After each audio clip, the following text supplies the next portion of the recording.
Welcome to the Banker Lamp. Please enjoy the video. In this video, I will show you how to make a cheese Danish using an easy method. First, let's prepare our dough. We'll use store-bought puff pastry, which saves a lot of time and effort. Simply thaw it for about 30 minutes until it's pliable. Then, gently unfold the pastry onto a lightly floured surface.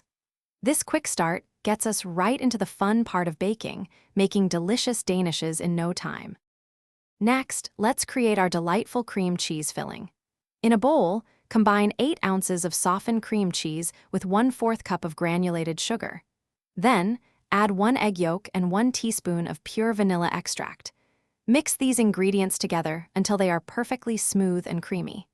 This simple yet rich filling is the heart of our cheese Danish, providing that classic sweet and tangy taste we all love. Now it's time to assemble our Danishes.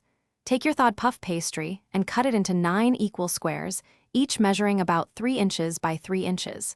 Place a generous spoonful of the cream cheese, filling right in the center of each pastry square. Then, carefully fold the 4 corners of each square towards the center, gently pressing them down to create a neat, sealed pocket. This simple shaping technique makes them look professional. Finally, let's bake our delicious cheese Danishes. Preheat your oven to 400 degrees Fahrenheit. Place the assembled Danishes on a baking sheet lined with parchment paper. Bake them for about 15 minutes, or until they are beautifully golden brown and the pastry has puffed up. Once cooled slightly, you can drizzle them with a simple glaze made from powdered sugar and a touch of milk for an extra sweet finish. Enjoy your homemade treat. Thanks for watching. If this was helpful, leave a like and consider subscribing. See you next time.